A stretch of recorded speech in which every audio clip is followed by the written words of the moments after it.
بسم اللہ الرحمن الرحیم۔ دوستو، ویسے تو آپ نے قوم بنی اسرائیل کے بہت سے واقعات سنے ہوں گے، لیکن آج کی ویڈیو میں ہم آپ کو رونگٹے کھڑے کرنے والا ایک منفرد واقعہ سنانے جا رہے ہیں۔ بلا تاخیر واقعہ شروع کرتے ہیں۔ بنی اسرائیل میں دو ایسے بھائی تھے جن میں سے ایک مسلمان اور دوسرا کافر تھا۔ دونوں بھائی سمندر میں مچھلیوں کا شکار کرتے تھے۔ کافر جو کہ بتوں کا پجاری تھا، وہ جب بھی سمندر میں جال پھینکتا تو اس میں اس قدر مچھلیاں پھنس جاتی کہ ان کو کھینچنا بھی مشکل ہو جاتا، لیکن جو بھائی اللہ تعالی کی عبادت کرنے والا تھا، وہ جب بھی جال پھینکتا تو بمشکل اس میں ایک مچھلی آتی۔ اس طرح کافر امیر سے امیر تر ہوتا گیا اور اس کا مسلمان بھائی غریب سے غریب تر ہوتا چلا گیا، لیکن پھر بھی مسلمان اللہ کا شکر ہی ادا کرتا رہا۔ ایک دن مسلمان کی بیوی کافر کی بیوی سے ملی تو حسد سے جل کر رہ گئی،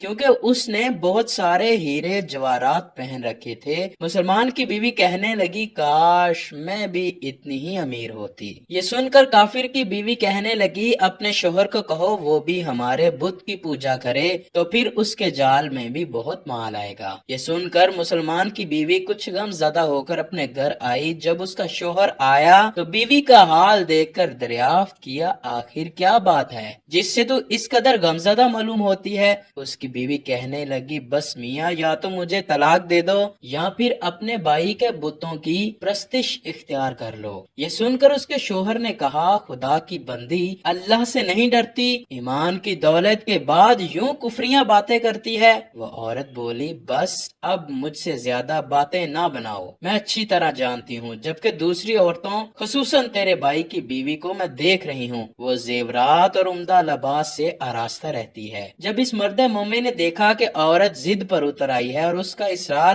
حد سے بڑھ چکا ہے، تو اس نے عورت کو تسلی دی اور کہا، اچھا، گھبرانے کی ضرورت نہیں، میں کل سے کاریگروں اور مزدوروں میں جا کر محنت کروں گا اور تمہیں روزانہ 2 درہم دیا کروں گا، ان 2 درہم سے تو اپنی حالت درست کر لینا۔ یہ سن کر عورت کو کچھ تسکین ہوئی، چنانچہ اگلی صبح وہ محنت مزدوری کرنے کے لیے نکل پڑا، لیکن اسے کسی نے بھی کام نہ دیا۔ وہ سارا دن پھرتا رہا لیکن اسے کام نہ ملا۔ آخر کار مایوس ہو کر دریا کے کنارے پہنچا اور رات تک اللہ تعالی کی عبادت کرتا رہا۔ دیر رات کو جب گھر پہنچا تو بیوی نے فوراً اسے پوچھا کہ لاؤ جو آج کمایا ہے۔ شوہر کہنے لگا، میں بادشاہ کی خدمت میں تھا، بادشاہ نے مجھ سے 30 دن کام کرنے کی شرط رکھی ہے۔ اس کی بیوی بولی، آخر وہ بادشاہ تم کو کیا دے گا؟ تو اس نے جواب دیا، میرا بادشاہ بڑا کریم ہے، اس کے خزانے مال و دولت سے بھرے ہوئے ہیں، وہ مجھے جو چاہے دے سکتا ہے۔ وہ اسی طرح اپنے معبود برحق کی عبادت میں مصروف رہا۔ جب 29ویں رات ہوئی تو بیوی نے کہا، میاں، اگر کل تم نے مجھے مزدوری لا کر نہیں دی تو تم مجھے طلاق ضرور دینا۔ پریشانی کے عالم میں وہ 30ویں دن صبح کو ایک یہودی کے پاس پہنچا اور اس سے کہا، کیا تم مجھے مزدوری پر رکھ لو گے؟ یہ سن کر یہودی کہنے لگا، ہاں، تم کو مزدوری مل جائے گی، لیکن شرط یہ ہے کہ میرے پاس تمہارے کھانے پینے کا کوئی بندوبست نہیں۔ وہ مرد مومن روزے کی نیت کر کے یہودی کے کام پر گیا۔ ادھر دوسری طرف ایک آدمی اس کی بیوی کے پاس گیا، دروازہ کھٹکھٹایا۔ جب اس کی بیوی باہر نکلی تو اس آدمی نے اس کی بیوی کو 29 اشرفیاں دی اور کہا، یہ تمہارے شوہر کی مزدوری ہے۔ تمہارا شوہر 29 دن سے بادشاہ کے کام میں تھا، یہاں تک کہ تمہارے شوہر نے بادشاہ کو چھوڑ دیا۔ اگر وہ 30ویں دن بھی کام پر جاتا تو اس کو بہت سی اجرت مل جاتی، لیکن وہ یہودی کے پاس چلا گیا۔ اگر وہ مزید بادشاہ کا کام کرتا تو بادشاہ اس کو مزید اجرت دیتا۔ بس یہ لو 29 اشرفیاں۔ اس میں سے ایک اشرفی اس لیے کم ہے کیونکہ آپ کا شوہر 30ویں دن کام پر نہیں آیا۔ چنانچہ وہ عورت ان میں سے ایک اشرفی لے کر بازار گئی۔ سنار نے جب اشرفی دیکھی تو 1000 درہم اس کی قیمت عورت کے حوالے کر دی۔ جب شام کو وہ آدمی گھر آیا تو عورت نے اس سے دریافت کیا، آج تم کہاں تھے؟ شوہر کہنے لگا، آج میں ایک یہودی کے گھر مزدوری پر گیا ہوا تھا اور دیکھو مجھے آج اجرت بھی ملی ہے۔ بیوی غصے سے کہنے لگی، مگر آج کیوں تم بادشاہ کی خدمت میں نہیں گئے؟ تم بادشاہ ہی خدمت چھوڑ کر ایک غریب یہودی کے گھر مزدوری کرتے کرتے رہے۔